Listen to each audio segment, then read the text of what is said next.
All right, so we're going to pick up where we left off after our first segment here with the top overall steal of the draft. Left kind of as a cliffhanger, but anybody that looks at the draft can probably have made this determination themselves. We're going to have to work really hard to find this one out, Jeff. No, I got to say, yeah, it's Andre Johnson, man. You know, second round, 5th pick, 17th overall. Now, you know, this is a guy that was a rock-solid first-round pick every year until this past year. You know, the injury bug bit him again in 2011, and that's been a concern with him, as well as the fact that he hasn't had consistent seasons as far as touchdowns. In fact, you know, Andre Johnson's never had a 10-touchdown year yet.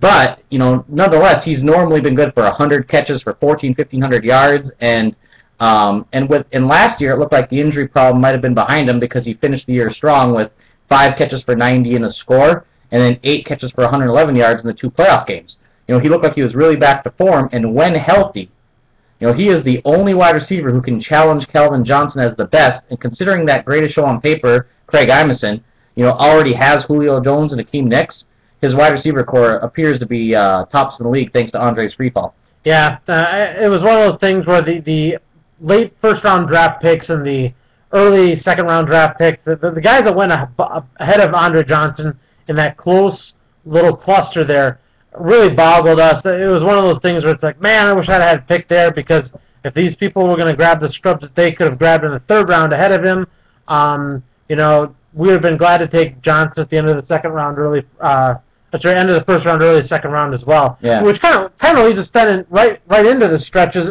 A lot of these stretches that we had this year, they shouldn't happen. Yeah. If you've ever played fantasy football before, if you know the rules of fantasy football, if you know the what to never do's of fantasy football, these stretches shouldn't have ever happened, and yet they did. And for the most part, they were clustered with a couple teams, which will rear its ugly head when we make our season predictions as well. I'm just going to break the ice with this first one. One of the big fantasy no-nos in fantasy football is you don't take a defense before like the last 3 rounds. Yeah. And Kelly Snyder took 2. Yeah. He took the Seahawks in the early 11th round, and then he took the Packers in the early 13th. And not as bad as the fact that he took 2 defenses before he should have even taken his first defense was the fact that he took these 2 defenses, the Seahawks and the Packers, when the Bears and the Steelers were still on the board. They went at the end of the 13th and the early 14th. He took 2 defenses ahead of definitely at least 2 better defenses. You know, I love Kelly. He's serving our country. He's a good guy, but I think the heat in the desert was getting to him at the end of the draft, or he was getting really tired because those are some bogus picks. Yeah, and you know, one of the rules of thumb is unless you get an elite defense, you never draft them before the 15th round. And you know, granted, the Seahawks and Packers are both going to be decent defenses. The latter more because of their turnover potential. But to grab, you don't need 2. I mean, that's where you know, those early picks, that lets someone else grab the wide receiver sleepers, someone else grab the running back sleepers, you know. With all apologies to John Rome this year, nobody's going to draft a defense for a keeper. And really, I mean, if you would have waited a little bit, he could have had equivalent value and gotten more depth at those more important running back and receiver positions. So, for me, one of the biggest reaches in my book was, speaking of John Rome, Michael Turner. Now, in fact, Michael Turner is one of the biggest reasons why Craig was able to land the biggest steal, Andre Johnson. This would have been a spot where John Rome could have gone with someone like Andre Johnson. That would have been much better value. Now, you know, he really has set himself up for a few lumps in his rookie year. I mean, I'll grant you that Turner's a great running back. He's been very productive over the last few years. But the Falcons really seem to be moving to a more passing-centered offense that features Roddy White and Julio Jones, as well as Tony Gonzalez and the arm of Matt Ryan. You know, Turner is on the wrong side of 30 years old. He's had 300-plus carries for 3 of the last 4 years. Non-coincidentally, the only year he didn't, he was hurt. And he was on pace to have 300 or more carries. And his value has always been lower in PPR leagues due to his lack of involvement in the passing game. I mean, he's lucky if he gets 15 catches or 20 catches in the season. You know, so due to all these factors, to grab him in the first pick of the second round, that was way too early. I mean, you know, he's going to be productive, but he really should go no earlier than late in the second round, or maybe even early in the third. That would have probably been better. And you know, not only that, but to make matters worse, he also took Darius Hayward-Bay. And I put Hayward Bay on my list of also stretches. I mean, here you've got a guy that you don't even know if he's going to be the man there. He's got big play potential. Hayward Bay himself was a stretch when he was drafted by the late Al Davis. That was a ridiculous pick in the first place, and so Rome continues the tradition of Hayward Bay being a stretch by grabbing him. I mean, he grabbed him ahead of Demarius Moore, who a lot of people actually think is going to be the top point-producing receiving option in Oakland this year. So that's another head-scratcher. I mean, this is going to be a guy that Rome's counting on to be one of his top-producing points guys, and he's a wide receiver 3 in my book. Yeah, I mean, he's had a good finish the last year, but with Jacoby Ford, Denarius Moore, and the Raiders' running game, you really don't know what you're going to get out of them, and it was definitely a couple rounds too early. I could see 6th or 7th round with Hayward Bay, but not in the 4th. Although to give Al Davis to defend Al Davis a little bit, the late Al Davis, Michael Crabtree, who was passed over for Darius Hayward Bay, he hasn't exactly lit the world on fire either. Yeah, but you know what they say about Al Davis? He's late now, but he was always early when he drafted people. Yeah, exactly. So it's all speed, baby, speed, but who cares if the guy can catch or run routes. So for me, though, I got to say one of the biggest stretches of the draft by far was Kelly Snyder and It's a Dry Heat going with LaMichael James.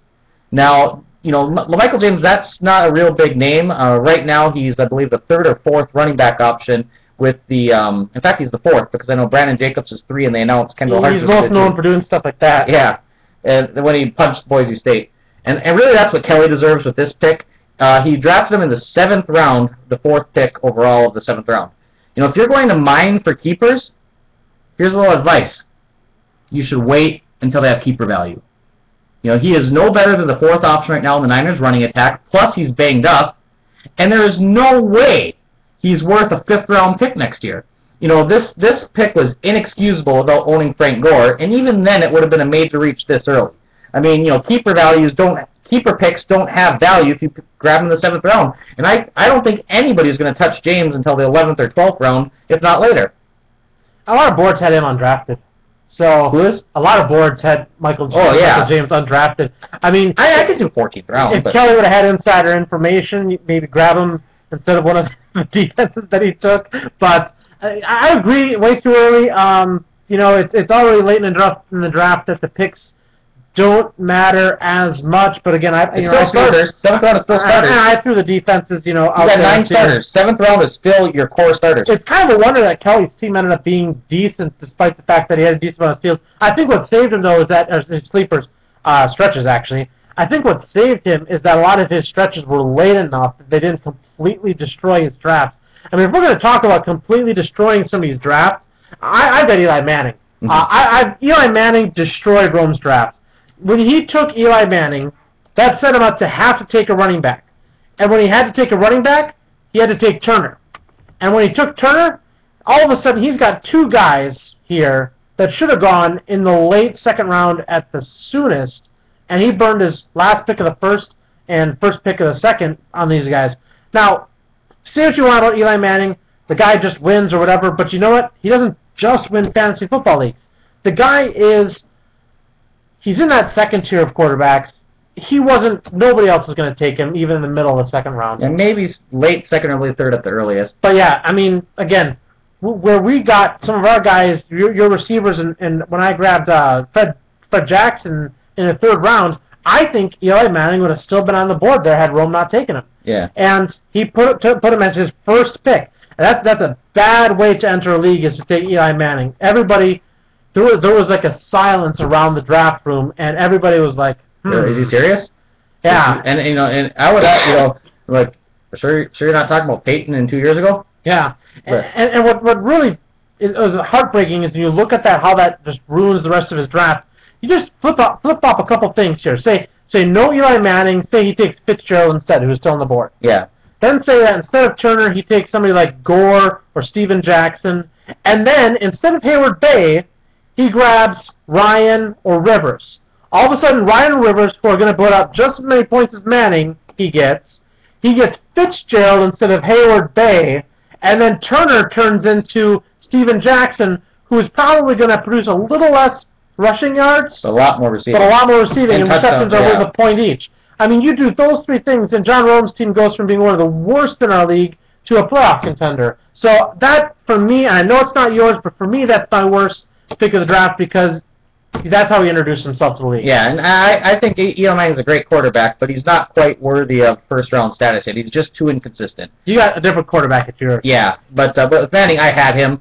You know, he explodes for big weeks where he's like in that same echelon as Rodgers, Breeze, and Brady, but he has more stinkers than a first-round quarterback should. So you're right. Third round is probably where he should have been drafted. But with me, I think that I gotta just catch my breath for a second here because I'm still fuming. Get ready for the hyperbole, everybody. Yeah. Jason Gelhar, you know, he's a good friend of mine. I had the honor of standing in his wedding last May. He's one of my very best friends. We've had some memorable trips to Vegas. He's a great guy, serving our country as well in Florida, learning how to be a weatherman.